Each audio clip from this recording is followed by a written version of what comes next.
Dear Lord, I give completely my body, heart, and soul. Saudara dan saudariku yang kekasih, Salam, selamat berjumpa dengan Forum Katekismus, tempat belajar firman Tuhan berdasarkan Alkitab dengan menggunakan buku Katekismus Gereja Kerasulan Baru. Damai sejahtera Tuhan Yesus Kristus menyertai kita.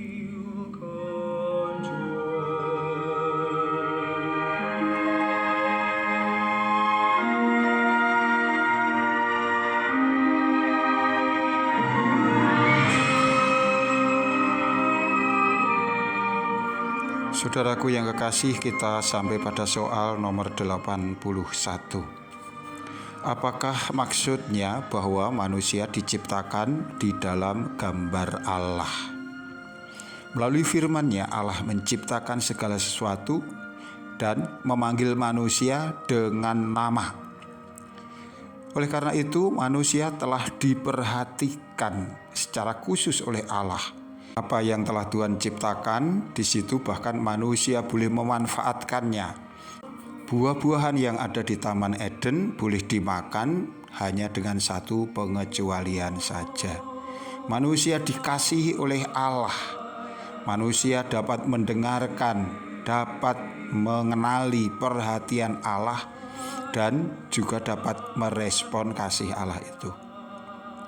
Adalah karena Allah yang memperhatikan manusia, merawatnya dan mengizinkannya untuk berbagi dalam ciri-ciri ilahi seperti memiliki kasih, memiliki akal, dan juga sifatnya yang abadi, sehingga manusia berada dalam gambar Allah.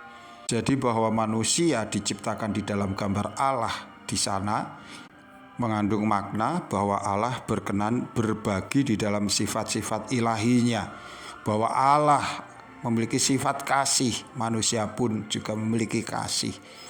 Allah memiliki kebijaksanaan, pengetahuan yang sempurna, manusia juga dikaruniai akal.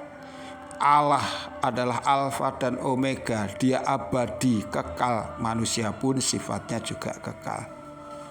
Allah adalah mandiri, yakni sepenuhnya bebas. Ia juga berkenan memberikan kepada manusia yang telah diciptakan dalam citranya itu kesempatan untuk memutuskan bagi dirinya dengan bebas. Pada saat yang sama, kebebasan yang dianugerahkan kepada manusia menjadikan manusia harus bertanggung jawab atas tindakan-tindakannya. Ini bisa kita lihat di dalam Kejadian pasal 2 ayat 16 sampai dengan 17. Lalu Tuhan Allah memberi perintah ini kepada manusia. Semua pohon dalam taman ini boleh kau makan buahnya dengan bebas. Tetapi pohon pengetahuan tentang yang baik dan yang jahat itu janganlah kau makan buahnya. Sebab pada hari engkau memakannya pastilah engkau mati.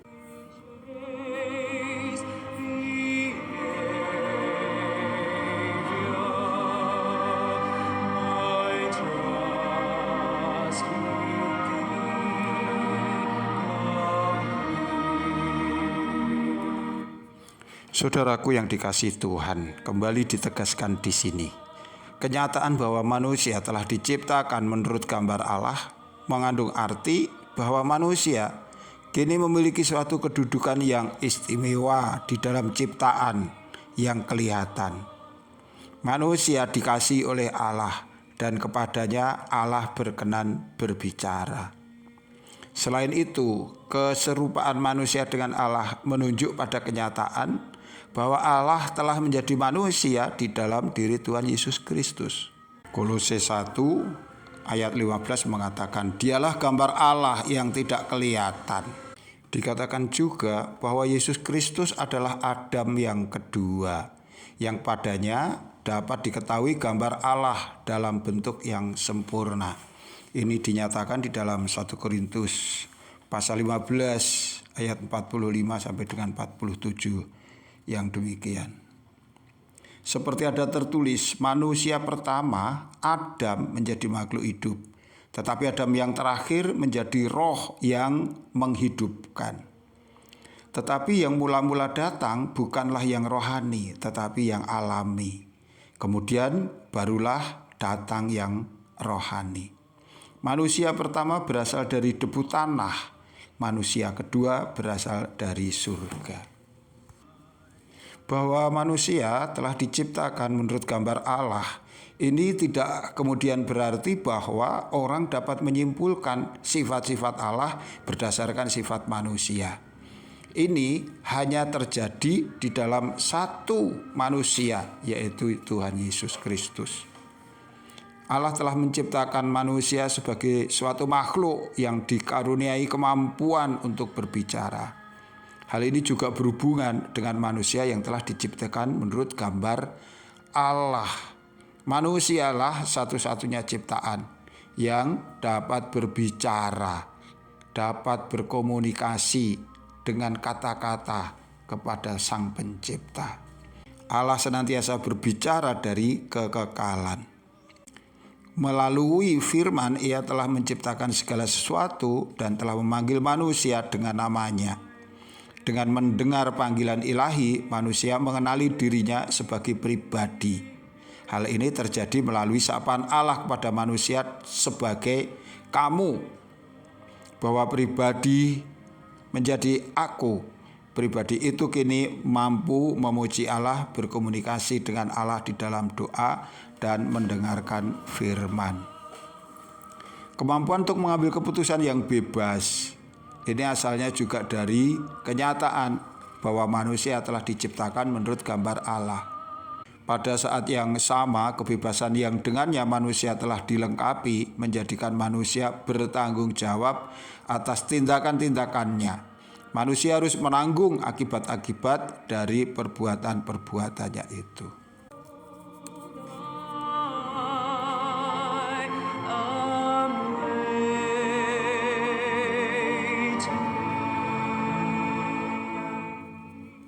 Saudaraku yang dikasihi Tuhan, sebagai manusia yang telah diciptakan di dalam gambar Allah, marilah kita mempertahankan diri untuk memiliki suatu hidup yang selaras dengan Tuhan. Kita senantiasa berusaha untuk setiap hari berupaya agar hidup kita menjadi serupa dengan citra dan teladan Tuhan Yesus Kristus. Tuhan memberkati kita, sampai jumpa. Amin.